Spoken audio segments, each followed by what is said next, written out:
అందరూ ఎలా ఉన్నారు? బాగున్నారా? నేను ఈరోజు 2 ఐటెమ్స్ చేశానండి. 2 మాత్రం నేను హెల్త్‌కి సంబంధించిందే చేశానండి. ఈరోజు వచ్చేసి బీట్రూట్ కర్రీ, చపాతీ మా ఇంట్లో. బీట్రూట్ ఏంటంటే పచ్చిమిర్చి పచ్చిమిర్చి కాదు, అల్లం, జీలకర్ర, ఎల్లుల్లిపాయ, బీట్రూట్, ఉల్లిపాయ 3 కలిపేసి మంచిగా పొడి పొడిగా మిక్సీ పట్టేసుకున్నా అండి. ఆ తర్వాత తగినంత ఆయిల్ ఏసి, పోపు గింజలు, కరివేపాకు, ఎండుమిర్చి ఏసుకొని పోపులో ఏసుకొని కొద్దిగా ఒక్క నిమిషం అండి సిమ్‌లో పెట్టేసి మగ్గబెడతాం అంతే. ఆ తర్వాత కర్రీ అంతా దగ్గరికైనాక ఎల్లిపాయ కారం పొడి ఏసుకొని, నేను పచ్చి కొబ్బరి ఏందంటే మన దేవుడి దగ్గర కొబ్బరికాయ కొట్టుకుంటాం కదా! ఆ కొబ్బరి పొడి ఏం చేస్తానంటే జీలకర్ర ఏసేసి మిక్సీ పట్టేసుకొని ప్లేట్‌లో కొద్దిసేపు ఆరబెట్టిన తర్వాత ఫ్రిడ్జ్‌లో ఒక డబ్బాలో పెట్టేసుకుంటే మనకు 2, 3 రోజులు స్టోరేజ్ బావుంటుందండి. ఏ కర్రీకు ఇట్లా ఫ్రై కూరలలోకి ఏసుకుంటే చాలా బావుంటుంది. టేస్ట్ మాత్రం బావుంటుందండి. అది మన కర్రీ అయ్యకముందు కాకుండా దింపే ముందు మనం కొత్తిమీర ఎలా ఏస్తాం అలా ఏసుకోవాలన్నమాట. ఇప్పుడు ఏసాను కదా! అలా ఏసి పెట్టేసుకుంటే మంచి కమ్మటి స్మెల్ వస్తది. మనకు ఆ బీట్రూట్ స్వీట్‌తనం కూడా ఉండదు. చక్కగా పిల్లలు కూడా బాగా ఇష్టంగా తింటారంటే కొబ్బరి పొడి వేసుకుంటే బాగుంటుంది. మీకు కుదిరితే తుడుము పట్టుకోండి. కుదరకపోతే మాత్రం మిక్సీ రివర్స్ తిప్పుకుంటే మనకు పొడి పొడిగా అవుతుంది ముద్ద కాకుండా. వాటర్ ఏం కదా ఇలా అనమాట. చక్కగా కూర రెడీ అయిపోయింది కదా! ఒక బౌల్‌లోకి తీసుకొని సింపుల్‌గా అయిపోతుందండి. బీట్రూట్ పెద్ద టైం పట్టదు. దాంట్లో మనం క్యారెట్ వేసుకునే బాగుంటుంది. నా దగ్గర క్యారెట్ లేదని ఒట్టి బీట్రూట్ చేశా. ఆ తర్వాత కర్రీ రెడీ అయిపోయింది కదా! నేను పప్పాయ జ్యూస్ కోసం అండి నిన్న మా వారు పప్పాయ తీసుకొచ్చిండు. అది ఏం చేస్తాడంటే కూరగాయలు తీసుకొని అడుగున కూరగాయలు పెట్టేసుకొని ఉల్లిపాయలు ఏదో బరువైన ఉల్లిపాయలు పెట్టేశాడు. దానిపైన ఈ పప్పాయలు అడుగున ఇవి పెట్టేసి పైన ఉల్లిపాయలు పెట్టేసిండు అనుకోకుండా.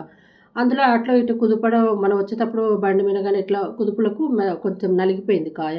కట్ చేసి పెడదామని చూస్తే ఇలా అయింది. సరే జ్యూస్ చేద్దామని చెప్పేసి జ్యూస్ చేస్తున్నాను. దానికి నేను ఒక కాయకు 1.5 గ్లాస్ ఈ గ్లాస్‌తో 1.5 గ్లాస్ నీళ్ళు పోసి మన స్వీట్ సరిపడంత బెల్లం పొడి ఏసానండి.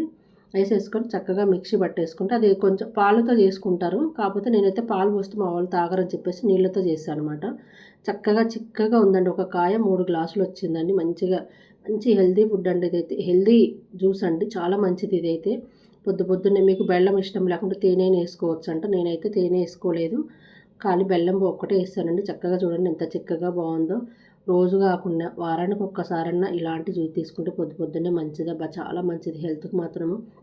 బీట్రూట్ జ్యూస్ అయినా, కర్రీ కానీ, మామూలుగా వట్టి ముక్కలుగానే తిందామండి. ఏమవుతుంది మనకు పొద్దున్నే కదా మంచిది. పొద్దున్నేనే కాదండి ఏదో ఒక టైం మనకు కుదిరినప్పుడు. ఇప్పుడు డాక్టర్ దగ్గరికెళ్తే బ్లడ్ లేదని మెడిసిన్ ఇస్తారు. ఆ మెడిసిన్ బదులు ఇలాంటివి వాడదాం అబ్బా! ప్లీజ్ నచ్చుతుంది అనుకుంటున్నా. నచ్చితే లైక్ చేయండి, షేర్ చేయండి, కామెంట్ చేయండి. ఈరోజు వచ్చేసి టిఫిన్ మాది మంచి healthy food beetroot curry, oil లేకుండా చపాతీ, పప్పాయ జ్యూసు. పొద్దున్నైతే ఈ విధంగా అయిపోయిందబ్బా! మీకు నచ్చుతుంది అనుకుంటున్నా. నచ్చితే ఒక చిన్న లైక్ చేయండి. చూస్తున్నారు గానీ లైక్‌లు మాత్రం ఎవరు చేస్తలేరు. ఎందుకో ఏమో నచ్చట్లేదా? నచ్చకపోతే ఒక చిన్న కామెంట్ పెట్టండి. ఇంకొంచెం ఏదన్నా చేయండి అంటే కొద్దిగా ముందుకెళ్తాం. మీది మీరు చేసే లైకు ఎంతమందికో వెళ్ళిపోతుంది. మీరు ఒక్క లైక్ చేయండి. చాలా మందికి నా వీడియోస్ అందుతుంటే వాళ్ళు కూడా ఇంట్రెస్ట్‌గా చూస్తారు కదా! ప్లీజ్ అబ్బా! ఒక చిన్న లైక్ చేయండి. ఈరోజైతే సూపర్ టేస్టీగా ఉండే.